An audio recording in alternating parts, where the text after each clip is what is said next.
இயக்கம் என்ற பேரை பற்றியான கேள்விகள் பொதுவாக நான் இங்கே வந்த பொழுது எல்லாத்திலிருந்து வந்தது. ஏன் மே 17 இயக்கம் என்ற பேர் வச்சோம் அப்படின்னா அதை நான் முன்மொழிஞ்சதுக்கான காரணம் வந்து தமிழீழத்தில் நடந்த இனப்படுகொலை அப்படிங்கிறத ஒரு ஆக்சிடென்டலான ஒரு இன்சிடெண்ட்டாக நாங்கள் பார்க்கல. நான் குறிப்பாக பார்க்கல.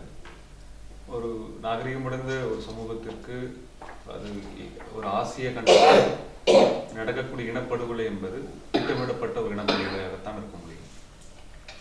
அப்போது அந்த இனப்படுகொலை திட்டமிடப்பட்ட இனப்படுகொலை என்றால் இது எப்பொழுது ஆரம்பித்தது, யாரால் உருவாக்கப்பட்டது, யாரெல்லாம் அதில் பங்காளிகளாக இருந்தார்கள், யார் அதில் பங்கேற்றார்கள் அப்படிங்கிற ஆய்வுகள் இல்லாமல் நம்ம அடுத்த கட்டத்திற்கு நகர முடியாது அப்படிங்கிற ஒரு புரிதலின் அடிப்படையில் தான் இந்த மே 17 இயக்கம்ன்றது வந்தது. அதில் 17ஆம் தேதிங்கிறது ஏன் எனக்கு குறிப்பாக ஒரு குறியீடாக வைக்கிறோம் அப்படின்னா, தமிழகம் எப்பொழுதுமே தமிழர்களுடைய அரசியல் களத்தினுடைய பணி தளமாக இருந்தது.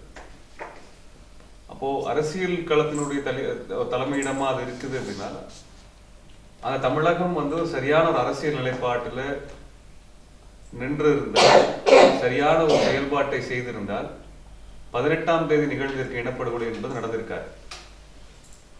தமிழக அரசியலினுடைய தோல்வியை நாங்கள் 17ஆம் தேதியாக நாங்கள் பார்க்கின்றோம். தமிழகத்தினுடைய தோல்வியினால் தான் ஒரு இனப்படுகொலை என்பது நடந்தது என்பதை நாங்கள் மிக உறுதியாக நம்புகிறோம். ஆக எங்களுடைய தோல்வியை நாங்கள் குறியீடாக வைத்து அந்த அரசியலை, ஒரு மாற்று அரசியலை முன்னெடுக்க வேண்டும் என்பதற்காகத்தான் மே 17 இயக்கம் துவக்கப்பட்டிருக்கிறது. இது முழுக்க முழுக்க தமிழ்நாட்டு தமிழர்களுடைய அரசியல் சார்ந்த ஒரு மாற்றங்களை உருவாக்க வேண்டும் என்பதன் மூலமாக தமிழீழம் என்பதை சாத்தியப்படுத்த முடியும் என்கின்ற நம்பிக்கையின் அடிப்படையில் நாங்கள் செயல்பட்டுக் கொண்டிருக்கின்றோம். எங்களுடைய பங்களிப்பு என்பது இந்த அரசியல் ஆய்வுகள், சமகால அரசியலுடைய நகர்வுகள், இதிலே பங்காளிகளாக இருக்கக்கூடிய நாடுகள், அரசுகள், நபர்கள், இயக்கங்கள், நிறுவனங்கள், இதனுடைய நகர்வுகளை சமகாலத்திலே புரிந்து கொண்டு அதற்கு ஏற்ப தமிழர்களுடைய நகர்வுகளை, முடிவுகளை, தீர்மானங்களை, குறிக்கோள்களை வடிவமைக்கக்கூடிய வேலைகளை செய்வதுதான் மே 17 இயக்கத்தினுடைய அடிப்படை பொருள். இதைத்தான் நாங்கள் செய்து கொண்டிருக்கின்றோம். இதன் அடிப்படையில் தான் தமிழீழத்தில் அந்த படுகொலைக்கு பிறகு நாங்கள் 2009 கடைசியில் தான் எங்களுடைய இயக்கம் ஆரம்பித்தது.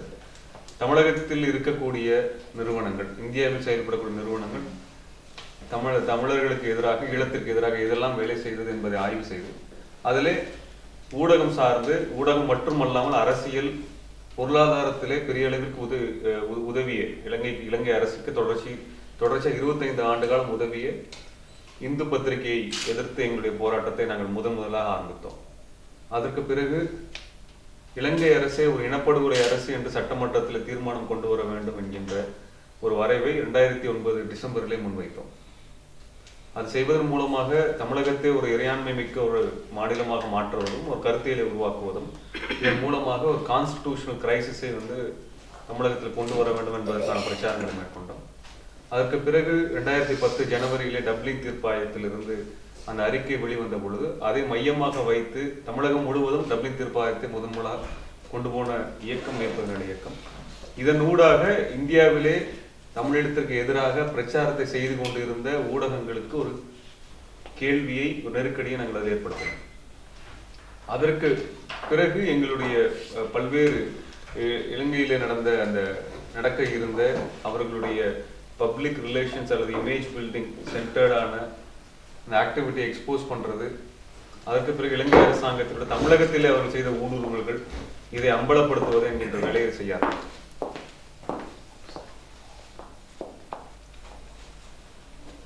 இதில் 2011 ஆரம்பத்தில் இது சார்பாக இதை மையமாக வைத்து திமுக காங்கிரஸ் கூட்டணியை எதிர்த்து நாங்கள் பிரச்சாரம் மேற்கொண்டோம். எங்களால் இயன்ற இடங்களிலே இதை பெரிதளவுக்கு கொண்டு சேர்த்தோம். ஐநாவினுடைய அறிக்கை ஏப்ரல் 30ஆம் தேதி வெளிவந்த பொழுது அதை நாங்கள் முழுமையாக மறுத்தோம். தமிழகத்திலே முழுமையாக மறுத்த இயக்கம் மே 17 இயக்கம். அதை நாங்கள் எப்படி பார்த்தோம் அப்படிங்கிற அனாலிசிஸ் நாங்கள் ஏற்கனவே அதான் நீங்கள் முதல்ல வீடியோவில் நம்மளுக்கு அறிமுகமாயிருப்போம். நாங்கள் வழியாக அவர் போர் குற்றம் என்கின்றதை மையமாக வைத்து மட்டுமே இந்த ஐநாவின் அறிக்கை வந்திருந்தது. அதுக்கு எதிர்த்ததற்கான அடிப்படை காரணம் தமிழர்களுக்கு நடந்த இந்த கொடுமைகளை பற்றியான டப்ளின் தீர்ப்பாயங்கிறது முதல் வேலிட் டாக்குமெண்ட், ஒரு ஒப்பீனியன் டாக்குமெண்ட். அது வந்து அமைதி கால பேச்சுவார்த்தையிலிருந்து 2009 இறுதி வரைக்குமான காலகட்டத்தை ஆராய்ச்சி செய்து அல்லது விசாரித்து அதில் வந்து ஒரு டாக்குமெண்ட், ப்ரிலிமினரி டாக்குமெண்ட் தராங்க. அந்த டாக்குமெண்ட்ல வந்து என்ன சொல்றாங்கன்னா, அங்கே போர்க்குற்றம் நடந்தது, இனப்படுகொலை நடந்ததற்கான ஆதாரங்கள் இருக்கின்றன, அதை முழுமையாக விசாரிக்க வேண்டும் என்ற முன்வரைவை வைக்கிறாங்க. அவர்களுடைய 5 தீர்மானங்கள் ஒன்று அதுவாக இருக்கிறது. இன்னொன்று மிக முக்கியமான தீர்மானமாக நாங்கள் பார்த்தது வந்து என்னன்னா, இந்த அமைதி பேச்சுவார்த்தை உடைந்ததற்கு மேற்குலகத்தை குற்றச்சாட்டுறாங்க. குறிப்பாக அமெரிக்கா, ஐரோப்பிய ஒன்றியம், பிரித்தானிய அரசு இது ஒரு குற்றவாளிகளாக சேர்க்கப்பட்டு, இதனால் அமைதி பேச்சுவார்த்தையில் ஈடுபட்ட ஒரு அமைப்பை பயங்கரவாத அமைப்பு என்று தடை செய்வதன் மூலமாக அந்த அமைதி பேச்சுவார்த்தையை உடைத்தது என்கின்ற அடிப்படையில் அந்த குற்றச்சாட்டு இருக்கு. அப்போ அந்த டப்ளின் தீர்ப்பாயத்தினுடைய நெருக்குதல் காரணமாக ஐநா வந்து தன்னுடைய பெயரை காப்பாற்றிக் கொள்வதற்காக நேர்மையான நபர்களை வைத்து தருஸ்மன் கமிட்டியை உருவாக்குறாங்க. ஐநாவினுடைய அந்த எக்ஸ்பர்ட் கமிட்டி அப்படின்னு. ஆனால் என்ன பண்றாங்கன்னா, ரொம்ப தெளிவா கிளவரா வந்து அதோடைய ஸ்கோப் ஆஃப் ஸ்டடியை வந்து அந்த அமைதி காலம் எல்லாம் எதுவுமே இல்லாமல் கடைசி 8 மாதங்கள் 6 மாதங்கள் போரை மட்டுமே ஒரு கேஸ் ஸ்டடியா மாத்துறாங்க. அந்த போர் அப்படிங்கிறது ஒரு 60 ஆண்டுகால வரலாற்றினுடைய ஒரு நீட்சியல். அதை தனியாக துண்டாக எடுத்து இரு தரப்பிற்கு நடந்த சண்டையாக பார்க்க முடியாது. அந்த சண்டையை மட்டுமே நம்ம எடுத்து டிஃபைன் பண்ணோம்னால் என்னென்ன கருதுகோள்கள் அதுல இருந்து அப்புறப்படுத்தப்படுது அப்படின்னா, 1 2 இனங்களுக்கான வரலாற்று ரீதியான சண்டை, மிக முக்கியமாக 2 நாடுகளுக்கு இடைப்பட்ட சண்டை, அதிலே ஒரு இனத்தின் மீது, ஒடுக்கப்பட்ட இனத்தின் மீது பெரும்பான்மையாக இருந்த இன்னொரு இனத்தினுடைய சண்டை, இன்னொரு இனம் அல்ல, ஒரு இனவாத அரசினுடைய சண்டை. இது கருதுகோள் எல்லாம் எடுத்துடலாம். இந்த இனவாத அரசிற்கு உதவியாக இருந்த அரசுகள் இதையெல்லாம், இந்த எந்த கருதுகோளுமே அந்த தர்ஸ்மன் கமிட்டியோட ஸ்கோப் ஆஃப் ஸ்டடியில வராது. ஸோ இதன் மூலமாக என்ன அவங்க முயற்சி பண்ணாங்கன்னா, விடுதலைங்கிற ஒன்றோ இதோட அரசியல் தீர்வை பற்றிய ஒன்றோ எதுவுமே முன்மொழியப்பட வேண்டியது இல்லை என்பதுதான் அதன் அடிப்படையாக இருந்தது. அது வந்து என்னன்னா, வார் கிரைம் அப்படிங்கறத சென்டர் பண்ணி நிக்கிறோம்னா இது அட்மினிஸ்ட்ரேட்டிவ் ப்ரொசீஜரா பண்ணி 2 பேருமே ஈக்குவல் பார்ட்னரா வைக்கிறோம். ஈக்குவல் பார்ட்னர் வார் கிரைம் வச்சோம்னா 2 பக்கமும் இருக்கக்கூடிய மிலிட்டரி விங்க வந்து நாங்க ப்ராசிக்யூட் பண்ணணும் அப்படின்னு. அது வந்து ஒரு அரசாங்கத்தை ப்ராசிக்யூட் பண்ணாங்க, ஒரு டிசிப்ளினரி ஆக்ஷன் வரைக்கும் கொண்டு போய் நிறுத்துவாங்க. ஸோ அதனுடைய முடிவு என்பது அந்த இடத்துல வந்து நிற்கும். அதை கடந்து வந்து அது நகராது. அப்போ இனத்தினுடைய விடுதலை என்கின்ற ஒன்று அதுல உறுதி செய்யப்படுத்தப்படும்.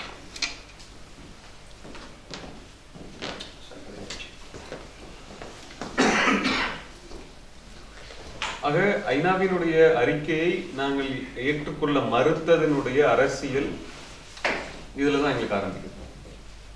அதுல வந்து ஐநா ஒரு குற்றவாளியாக சேர்க்கப்பட மாட்டார். ஆக இதுல பல்வேறு விஷயங்களை இதில் தவிர்க்க முடியும் என்கின்ற காரணத்தினால்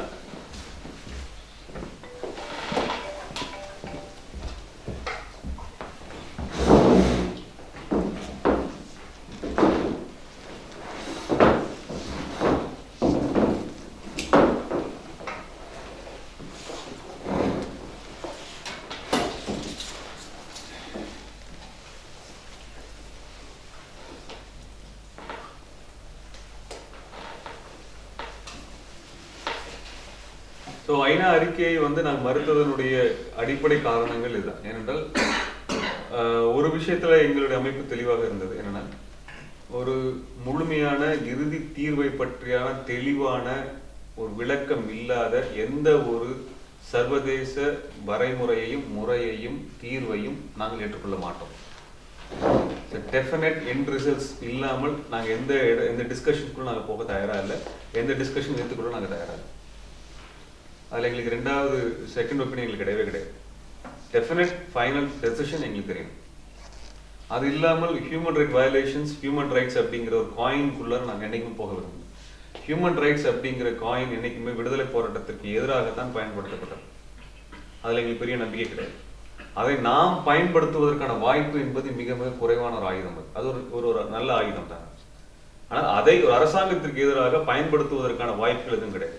அதே மாதிரி ஒரு விடுதலை என்பதை ஒரு ஜுடிஷியல் ப்ரொசீஜர்ல அச்சீவ் பண்ண முடியாது. ஒரு நீதி சார்ந்த விசாரணையாக மட்டுமே ஒரு விடுதலையை வென்றெடுத்து விட முடியாது என்பதில் எங்களுக்கு உறுதியான நம்பிக்கை. ஆனால் விடுதலை என்பதற்கான ஒரு நீதித்துறை போராட்டம் என்பது ஒரு வகையான போராட்டம், அது தேவை. மக்கள் போராட்டம் மிக முக்கியமான போராட்டம், அது தேவை. இதுல எல்லாம் சேர்ந்து தான் அந்த ஒரு முழுமையான போராட்டம் அமையுமே ஒழிய ஒரு டிசிப்ளினரி ப்ரொசீடிங் அல்லது ஜுடிஷியல் ப்ரொசீடிங், ஒரு ஆர்கியூமெண்ட் டிஸ்கஷன்ஸ் மட்டுமே ஒரு விடுதலை உறுதி செய்துவிடும் என்ற நம்பிக்கைகள் கிடையாது. அதனால ஏனென்றால் ஜுடிஷியல் ப்ரொசீஜர்ஸ்ல நீதித்துறை பரிபாலனையில அதுல இதுதான் இறுதி முடிவு வருங்கிற எந்த உத்தரவாதமும் கிடையாது. அதனால நாங்க அந்த விஷயங்கள்ல நாங்க அதை ஏற்றுக்கொள்ளவில்லை. ஒரு முழுமையான ஒரு டெஃபினட்டான ஒரு எண்ட் ரிசல்ட் என்ன அப்படிங்கறத எங்களுக்கு டிஃபைன் பண்ணாங்கன்னா நாங்க ஏற்றுக்கொள்ள முடியாது என்பதை வச்சோம். அதான் நாங்க ஆய்வை வெளியிட்டோம். அதுல அவங்க வார் கிரைம் அப்படின்னு சொன்னதை நாங்க மறுத்து அதை இன அழிப்பு என்கின்றதை சிம்பாலிக்கா ரெப்ரசன்ட் பண்ணணும். அது நாங்க சிம்பாலிக்கா வெளியே பிரசன்ட் பண்ணணும்னு சொல்லிதான் சென்னையில ஐநாவினுடைய சித்திரவதைக்கு எதிரான தினத்துல நாங்க ஒரு மிகப்பெரிய ஒரு அஞ்சலி நிகழ்ச்சின்னு சொல்லி, நினைவஞ்சலி நிகழ்ச்சின்னு சொல்லி ஒரு பெரிய அளவிற்கான ஆட்கள் திரட்டுகின்ற ஒரு பணியை எடுத்து, ஏனென்றால் ஒரு ஹோலோகாஸ்ட் என்று சொல்லக்கூடிய இன அழிப்பு என்பதற்கு பெருந்தலான மக்கள் பங்கெடுப்பாங்க. அந்த அடிப்படையில ஒரு 40,000 மக்களை நாங்கள் ஒன்று திரட்டணும்.